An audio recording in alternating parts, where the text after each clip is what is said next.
Révélation. Comment Tebboune savait depuis le 23 juillet 2017 qu'il était limogé par les Bouteflika. Officiellement, Abdelmadjid Tebboune a été démis de ses fonctions en tant que Premier ministre, le 15 août 2017.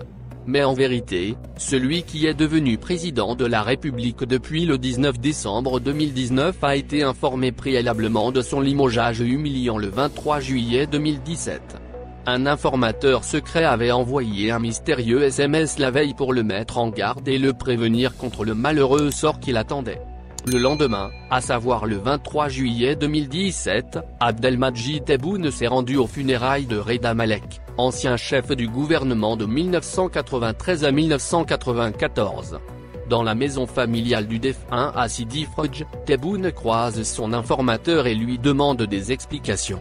Ce dernier lui signifie discrètement que Said Bouteflika et son entourage ont définitivement décidé de le décapiter. Et son sort sera scellé prochainement. Tebboune fait mine de ne pas comprendre et sous-estime la menace. Il quitte les funérailles en promettant à son informateur de le recontacter bientôt. Le 30 juillet 2017 se produit la fameuse séquence des funérailles de feu Reda Malik au cimetière El Alia à Alger. Lors de l'inhumation de Reda Malek, Tebboune, alors Premier ministre, avait été totalement marginalisé au milieu des rires et des étreintes entre Said Bouteflika et Ali Haddad, aux côtés d'Abdelmadjid Sidi Saïd, ex-secrétaire général de l'UGTA.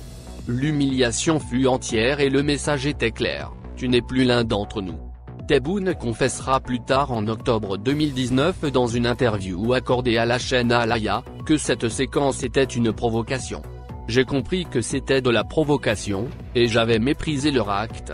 L'endroit, cimetière, ne convient pas au rire, en particulier, aux funérailles d'un symbole de la révolution de libération, Reda Malek, a-t-il dit. Tebboune dira aussi qu'il était considéré comme étant un Premier ministre symbolique, révélant que des instructions étaient adressées au ministre par Ahmed Yahya et Said Bouteflika à son insu, et la Banque d'Algérie et d'autres institutions comme les douanes ont été interdites de travailler avec moi ou de me communiquer des chiffres etc.